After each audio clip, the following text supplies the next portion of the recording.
रामहरी युगपुरुषाची ओळख. आणखी एक गोष्ट लक्षात घ्यायला हवी. काही महापुरुष असे असतात की ते नेहमीसाठी उपयोगी असा बोध देत असतात आणि लोकांना चांगल्या मार्गावर ठेवण्याचा प्रयत्न करत राहतात. असे महापुरुष संत पुरुष म्हणून ओळखले जातात. काही माणसे त्यांचा उपदेश पूर्णपणे आचरणात आणतात, तर काही माणसे त्यांच्या काही गोष्टी मानतात आणि तितका त्यांना लाभ मिळतो. जी काहीच मानत नाहीत ती काहीच लाभ मिळवू शकत नाहीत.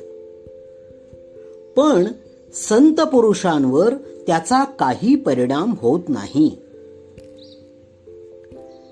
ते तर त्यांची आज्ञा चालावी असे मानतच नाहीत.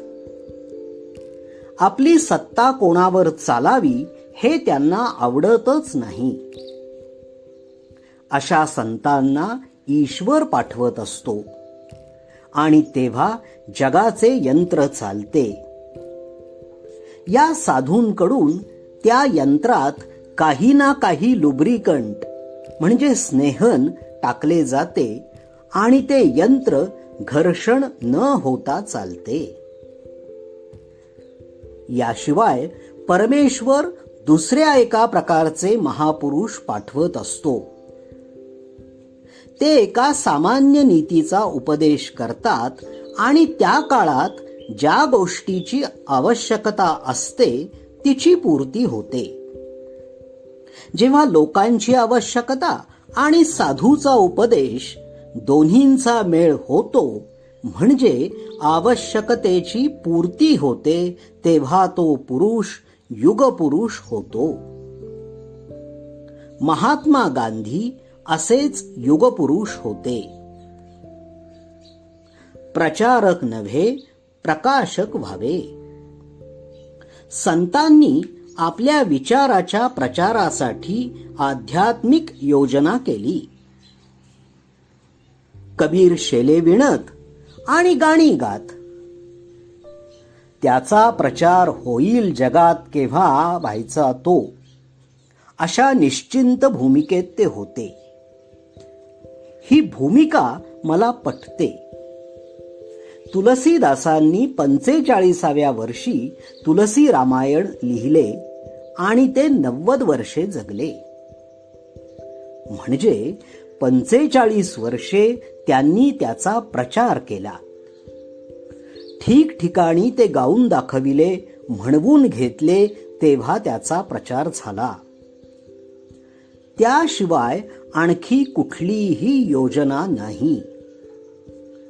आध्यात्मिक प्रचार म्हटला तर निष्ठेनेच व्हायचा. व्यापक प्रचार निराळी गोष्ट आहे. मग तशी योजना हवी. तुलसीदास, कबीर, ज्ञानदेव यांच्या ग्रंथांचे चिंतन, मनन, अध्ययन करणारे आणि त्यानुसार आपले जीवन घडविण्याचा प्रयत्न करणारे शेकडो साधक हजारो वर्षांपासून भारतात आहेत. त्यांना जो स्थायी भाव प्राप्त झाला तो खोल चिंतन, मनन आणि परस्पर ज्ञानचर्चेमुळेच झाला. तत् चिंतनम, तत् कथनम, तत् प्रबोधनम. त्याचे चिंतन करावे, कथन करावे आणि समजावत जावे. अशी प्रक्रिया सतत होत राहिली तर आमचे स्वतःचे जीवन बदलेल आणि आम्ही त्या विचाराचे प्रकाशक बनू. प्रकाशक शब्द मी जाणून बुजून वापरला आहे, प्रचारक म्हटले नाही. प्रचारकाच्या अंगात किती ऊब आहे, किती प्रखरता आहे याचे माप जनतारूपी थर्मामीटर घेत असते. आज महाराष्ट्रातील जनतेला विचारा की तुमचे खरे हितकर्ते कोण? तुमच्या हृदयात कोणाबद्दल प्रेम आहे? महाराष्ट्रातील जनता अचूक उत्तर देईल. निवृत्ती ज्ञानदेव, सोपान मुक्ताबाई, एकनाथ नामदेव, तुकाराम. ज्ञानेश्वर, एकनाथ, तुकाराम, रामदास हेच महाराष्ट्राच्या हृदय सिंहासनावर बसलेले आढळतील. जनता खरा हितकर्ता कोण हे ओळखते आणि जाणते. आम्हाला पुढे जायचे आहे. आम्ही जगाचे परिवर्तन करणार आहोत असा दावा पूर्वीच्या संतांचा नव्हता. आम्ही ईश्वराकडे जात आहोत, त्याची कृपा इच्छित आहोत, एवढाच त्यांचा दावा होता. पण आम्ही संतांच्या खांद्यावर बसलो आहोत म्हणून आम्ही म्हणतो, हा ईश्वरी प्रकाश केवळ आम्हालाच नव्हे तर साऱ्या जगाला मिळावा. त्या योगाने मानवात परिवर्तन होईल, समाज व्यवस्थेत परिवर्तन होईल आणि एक क्रांती होईल. हिंसक क्रांती करणे सोपे आहे. तीत केवळ बाह्यरूप बदलावे लागते. परंतु अहिंसक क्रांतीत आतून परिवर्तन करावे लागते. माणसाच्या हृदयात प्रवेश करून परिवर्तन घडवून आणावे लागते. ज्या लोकांनी एवढी उमेद बाळगली त्यांना भक्तिमार्ग आवश्यक आहे.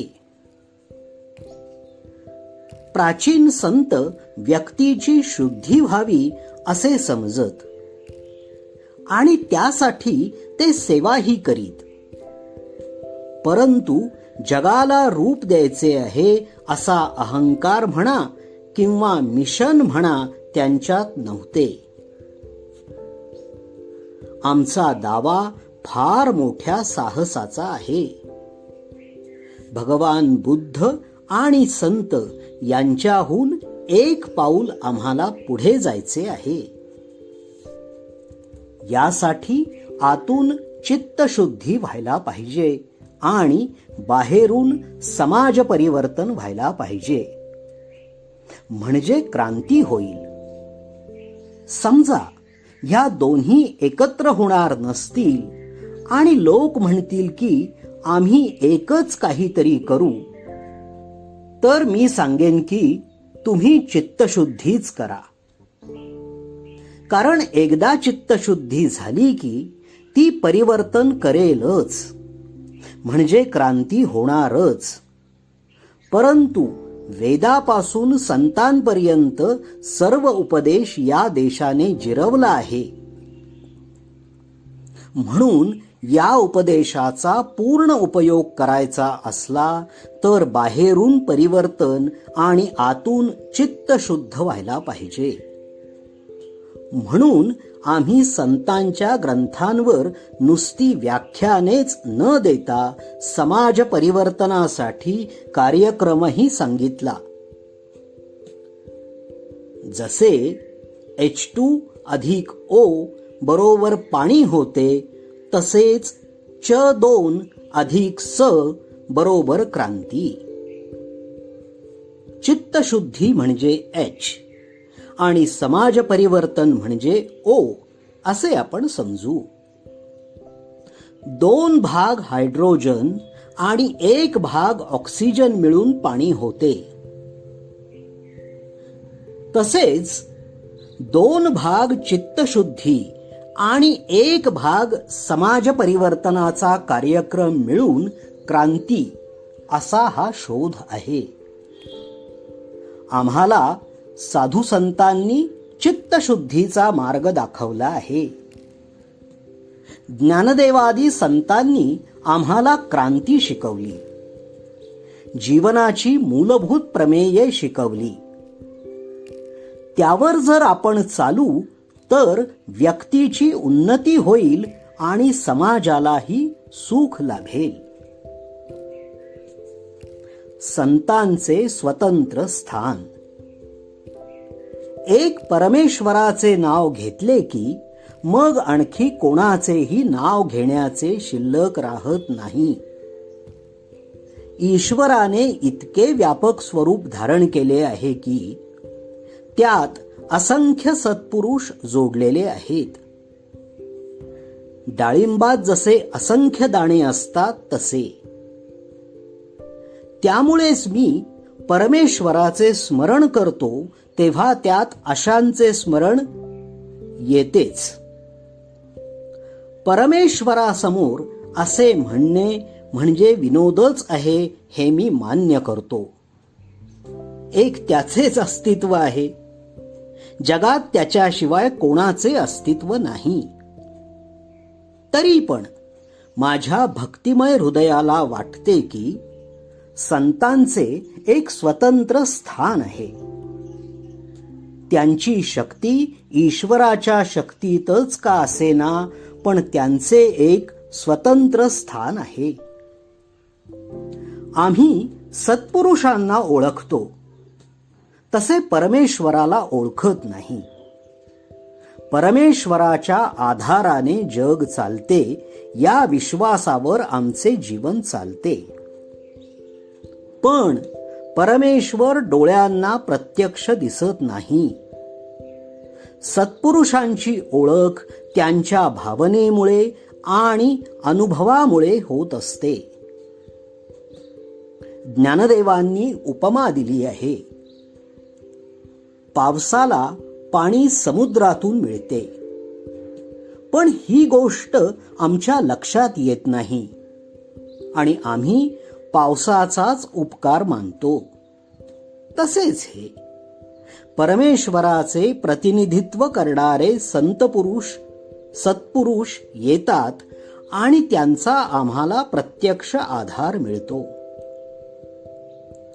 पुष्कळांचा अनुभव आहे की एका क्षणाचाही सत्संग लाभल्यास आणि भगवत कृपेने आपल्या चित्ताचे दरवाजे मोकळे असल्यास त्याची मात्रा बरोबर लागू पडते आणि आपले सगळे जीवनच पालटून जाते.